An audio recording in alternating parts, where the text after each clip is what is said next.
Husband 35M blew up barbecue and blames me 34F for our marriage falling apart. Do we come back from this? I 34F and my husband 35M have just gone through the biggest fight we ever had, and it seems like divorce is inevitable. We have been together for 7 years and married for 2. No kids yet, but I recently found out I am pregnant, and it's so early in the pregnancy that only my mom 58F knows as of now. About 2 months ago, everything was fine in our relationship. We live in Toronto in a condo, and we just got a puppy a couple of weeks ago. We obviously had the usual spats like most couples here and there, but nothing unmanageable. Recently, my husband has got it into his head that we should move to Calgary. Due to its cheaper cost of living and the raising expenses in Toronto, it was worth considering. I was not, and still am not 100% sold, because one thing my husband refuses to consider in this decision is that we have a lot of family here. If anything were to happen, I know we have support from them, and out there we'd be on our own. More info: we are very close with my family. My mom, brother 32M, and SIL 27F live about 20 minutes away, and we see them and my extended family very often. We are not so close with his family. He has no communication with his sisters and only tolerates his parents. His parents never really accepted me because of my religion, and despite trying with them several times, it came to the point where only he communicates with them. I try to push him to mend those relationships because I think he needs it. Family kind of fell apart when he was 17, and he seems to really like being around family ESP when he's with mine. So I figure with my pregnancy, maybe we can start from scratch with his side of the family and building that relationship again. He was actually on board with my messaging his sisters and letting them know I was pregnant. The problem: on Saturday, my brother had a barbecue and we and our new puppy went over. About a week before the barbecue, my husband told my mom about Calgary. My mom was not a fan, as she didn't think it was a good idea for us. I wasn't thrilled either because we have nothing planned, and I felt there was no need in mentioning it, yet as we didn't even know when and if we were going to go. During the barbecue, I asked my husband not to mention it because I saw how upset it made my mom, and I wanted to have a good time. He promised me he wouldn't. Now, a bit more background. My brother got married last year and had his reception this year in May after his wife got her visa to come to Canada. My mom helped with the finances for both events. My brother feels like it's not fair that he got a wedding and reception and I didn't get either.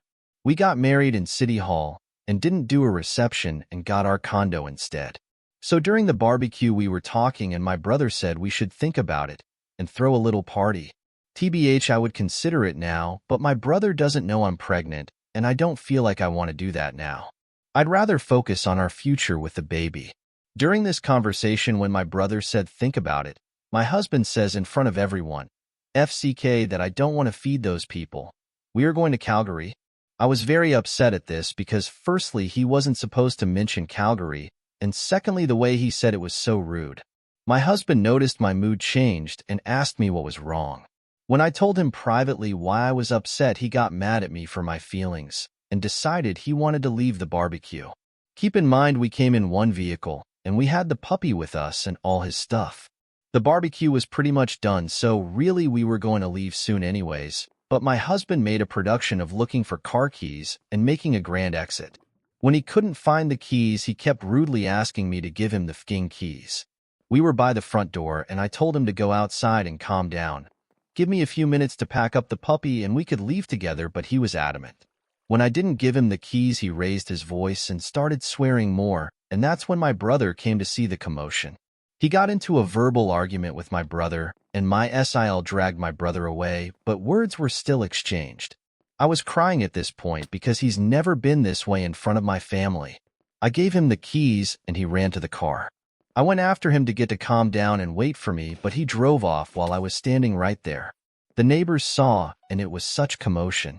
I know in hindsight I should have just given him the keys, but in the moment I really didn't think along those lines, and I was worried about how it would look that he just drove off and left me and our puppy behind, and I'd have to ask one of them for a ride home. When I tried to call him on the drive, he said it was all my fault, that I caused his character to be assassinated in front of my family. My maternal grandparents live with my mom and heard the yelling too, that I don't respect him and I should have just obeyed him.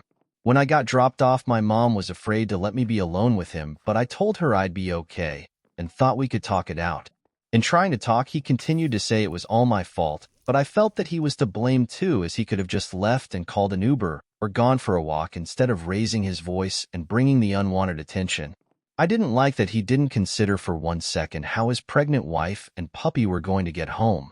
Talking led to more fighting and airing of a lot of dirty laundry. All the repressed feeling and resent bubbles over and things from past fights surfaced. This back and forth of arguing and talking has been going on for the past 2 days. We both haven't gone into work and are questioning if we should be together. I don't know if divorce is the answer here, but what I'm really wondering is if he's right. Was it my fault, and was I being disrespectful? Do we try to reconcile, or let this relationship go? Any insight is appreciated, and thank you in advance.